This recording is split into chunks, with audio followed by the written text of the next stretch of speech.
So Jill bought me that, thing a vlogging kit. I actually really like this better. And, I mean, it works. I'm a little short for it, though. oh, you are? Do you want me to? That's fine. No, because then you can see the wall. That was the whole point. Like, when I first did this, I didn't realize that, like, I had the wall in the background. Yeah, like that. Is that better? No, it's fine. Yeah. Okay. So it's really funny, too, because, like, okay, then you have the ladder here, and then... Oh, yeah. What's the other thing that's in there that's so funny to me that I think is so precious? Your patio furniture? No, but this right here, this line, what does it say up here? Oh, this one. It's who we are. Yeah. It's kind of cool. It works. If All only right. it wasn't in reverse. Details.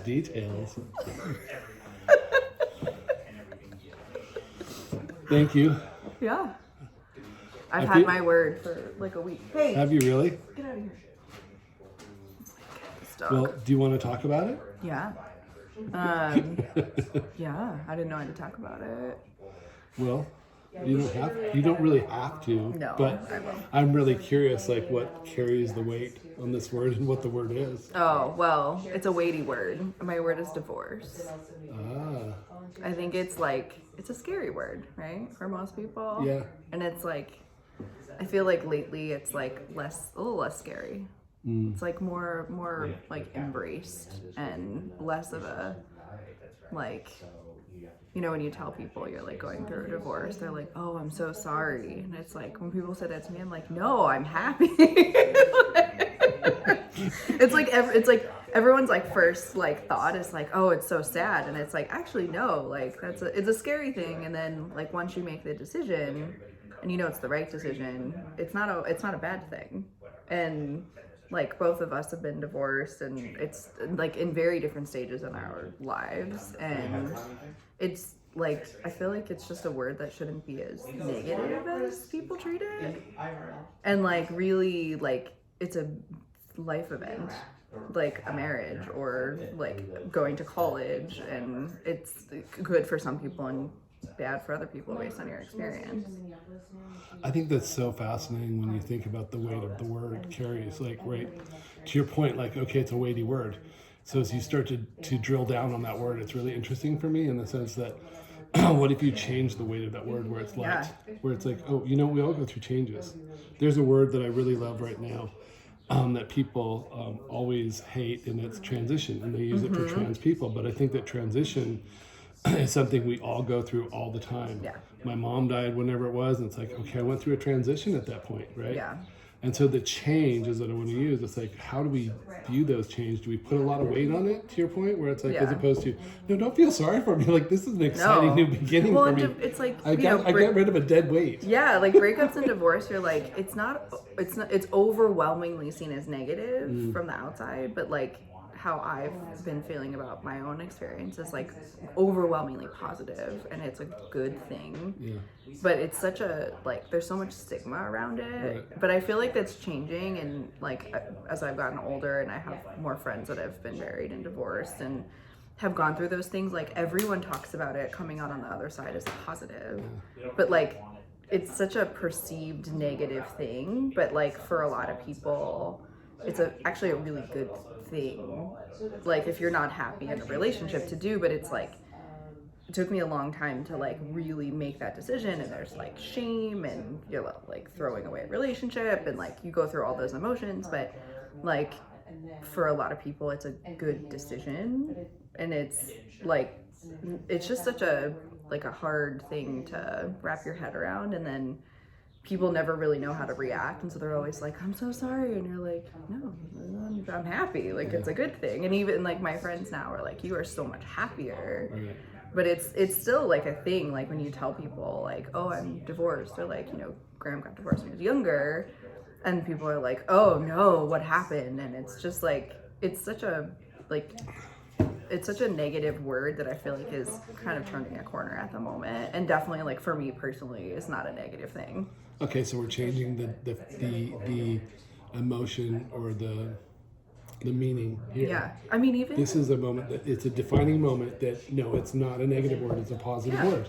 Yeah, I mean, even like some of the kind of like joke around it. Like I've had friends have divorce parties. Like Right. it's like they're excited for like what's next after that. But like that's such a new thing. But I feel like it's turning a corner for a lot of people, and maybe that's just because like where I am in my age, and people are like, no, this is a good thing. But Yeah, I think you could really drill down really far as like maybe gender. How does each gender experience Yeah, it? yeah. I suspect there's more shame in women generationally, where it's like, are Oh, people yeah. herded into marriage right out of the get-go, especially women, Yep. where it's like, okay, they haven't had time to breathe. They go from one house to another house as opposed to, so yeah, I see it sometimes as like a necessary thing where it's like, if you want to take history back, like the only way for you to have money was to be associated. and be married. So yeah. therefore, to me, it's like I think that, to your point, generationally, like it needs a change. Yeah. This paradigm moment needs to happen. Well, and to your point,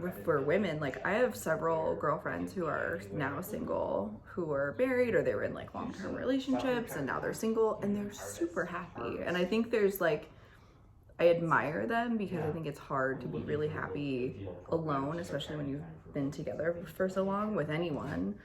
Or if you go from like relationship to relationship, so you're never really alone, like that kind of serial dating. Yeah. But I have friends now in their late 30s, early 40s, and they're super happy and they are very fulfilled. And some of them are dating, some of them are like, I don't even want to date right now.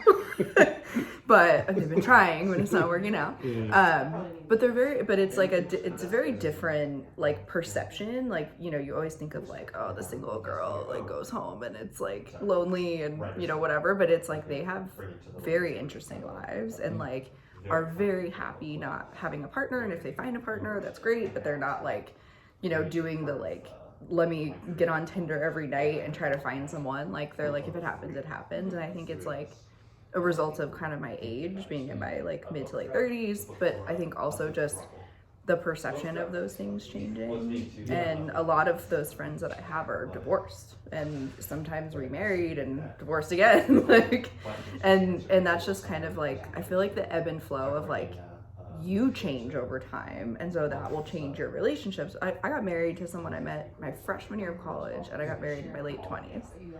So it's like, the person I was then is very different than the person I am now. And if the partner that you're with doesn't sort of evolve with you in the same direction, you're just different people. So, and like, should you really just stay together because you've been together for so long? It's like, I think it's one of those things, like people want very fulfilling relationships, and having like an okay relationship is an okay reason to get divorced. And that's huge, because to me, the relationship isn't the defining moment of your life. It's the ability. Part of your life. It's part of your life, and it should be something that all of a sudden when you're together, you're not enhanced by 1 + 1 = 2. It's this explosion of synergy where it's like, Yeah. you have the ability to grow in the relationship, where it's like, hey, well, guess what? I'm going this way today, but tomorrow I'm going to take a different direction. Yeah. And you'll support me? Okay, great. Yeah. I need time and space. I don't want to be with you. I love you, but it's like, those are the kind of relationships that are much more fulfilling and allow for growth, as opposed to suppression and suffocation, which is what I think has been a defining moment for a lot of people. Yeah.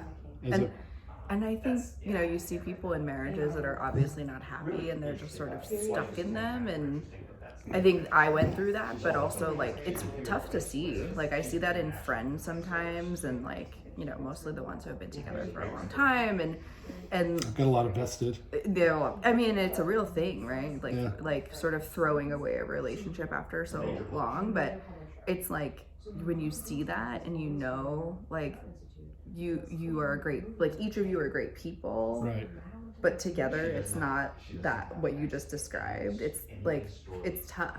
And I think sometimes people don't think that what you just described can even exist. And so what they have is sort of fine, but it's not like bringing out their like best self, which is the way I think a relationship should exist. It's interesting because not only are you redefining divorce, but it sounds like you're redefining what marriage should look like too, as far as like, it really needs to be something that is 100% on board. It's kind of like, this is a weird thought, but when you have a child, it's 100% giving. Mm-hmm. There are times you have to 100% support somebody almost blindly. Yeah. Because what if that person like goes down the road and they realize, oh, I don't want to be in this marriage. I still love you, but thank you for getting me here. That Yeah. should be okay too. Yeah. Yeah. I think also like divorce is always treated as like it's just a total like split, never deal with each other again. Like, and I think that's changed a little bit. Like not for me at this stage, but I've seen that where people were friends before they were married. Where'd you go, Benito? Come here, buddy. And then, no, sorry, like they were friends before and they really care about each other, but like in the relationship, it's just not the right thing for them. But it's such a like weird thing after you go through a divorce and it's like everything is split, you're friends and they don't know what to do with you, and like, you know, it's just this like really awkward thing, and it's like it doesn't need to be that negative and awkward and like people feel bad for you and oh, are we allowed to talk to him if we're talking to you, and like all those kinds of questions. It's like treat this like anything else. Like, oh, I quit my job because it wasn't working out for me and now I have a new job. Like it's such an overwhelmingly negative thing, which is why I think people don't do it when they should, and or they take too long to do it. And like I think it's changing a little bit, but it's definitely still hard. And I think if it's the right, like people rush into marriage, but they don't rush into divorce when it's not right. So I feel like that's like needs to change, and people should realize that they can be overwhelmingly happy in a relationship and not, you know, like sort of comfortable and sitting in this like misery. To your point, I observed something probably 2 or 3 years ago that was life-changing for me, and it was how my daughter had broken up. It wasn't a marriage, but it was broken up from her girlfriend. And what became fascinating and just life-changing for me is the civility in which they exited the relationship. Yeah. They remain friends. They're friends to this day. I have my relationship with her, with my daughter's ex-girlfriend. Yeah.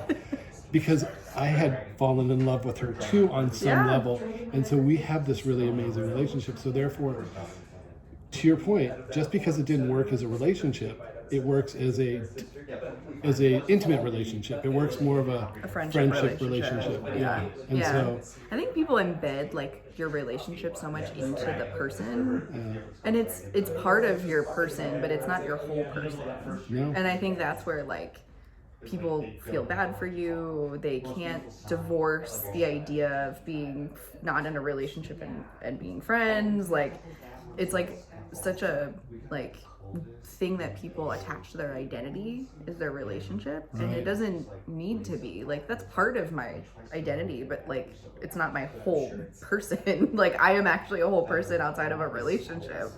So like, but when you think about it as like, well, you were that relationship and now it's broken, like it's hard to reconcile those things. And I think especially for women, to your point, like their relationship is often like their whole identity. Yeah. And they surround themselves with it, and it's really embedded in who they are, and not that they mean to be, but like it's even just perception of everyone else about who they are.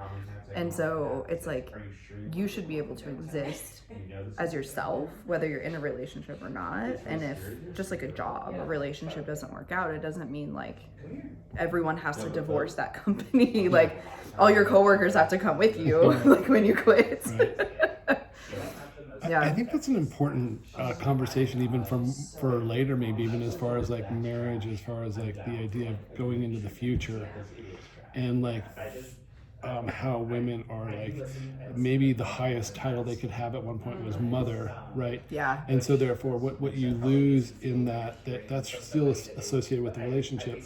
What you lose in that is a culture, not just for that person. Is this person is being this woman that is a woman. Perhaps an artist, who knows, whatever. There's a million different things that this person can be other than the mother or a wife. Yeah. To your point, where it's like that is so suffocating and stifling, I would think, on some level. Oh yeah. But we can talk about that another time. I mean, yeah, the whole like also not wanting to have kids conversation is like, I think that's definitely changing. Like, I mean, Chelsea Handler jokes about it constantly. I love it. Me too.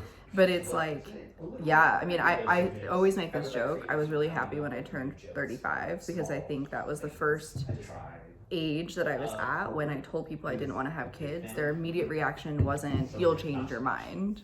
Because now I'm like old enough, they're like, oh, okay, maybe you won't change your mind.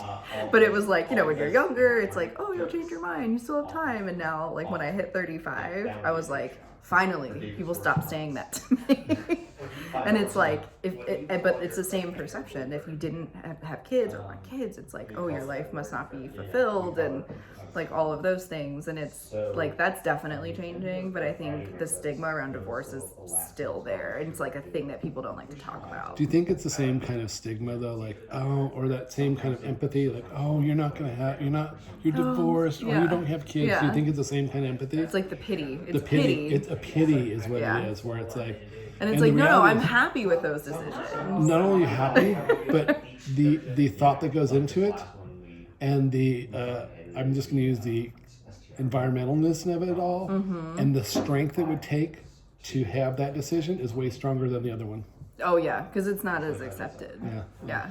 Yeah. Especially like, you know, I was married for 10 years, together for almost 20, and now I'm in my like mid to late 30s, and like that's an interesting time to get divorced. And it's like, you know, it's like you're almost 40, kind of going into like this second wave of your life, and changing all of those things like is an interesting transition. But it's not negative, and that's my issue with kind of like the perception of divorce is like, it's not a negative thing. And for a lot of people, like, you think about domestic violence and all those things, it's a great thing. Yeah. But like, there's still that pity and that like, oh, are you okay? Like, when people, that's always people's first question when I tell them about my divorce, and I'm like, Oh my God, are I'm you having a phenomenal. midlife crisis? Yeah, I'm Are you having a midlife crisis as opposed to, no, I'm changing and I'm growing. I've outgrown my skin. Yeah. I'm like, no, I'm phenomenal. I've never been happier. And then people, like, it's interesting having friends that I've had for like, you know, 10 years, whatever. And they're like, you are so much happier. Like, if I hadn't told them I was getting divorced, they would have asked me like, what's changed? Like, why are you so much happier? And it's like, if I didn't tell you and then I told you, people would be like, oh, like, I'm shocked that that's what's made you happy, because usually people are depressed and You're not sad having about the right it. reaction. Yeah. Hey, where's your dog? I don't know. Benito! Well, Come here, buddy. are there any final thoughts, or would you like to write a word now, or? I'm ready for the word. Okay. Oh.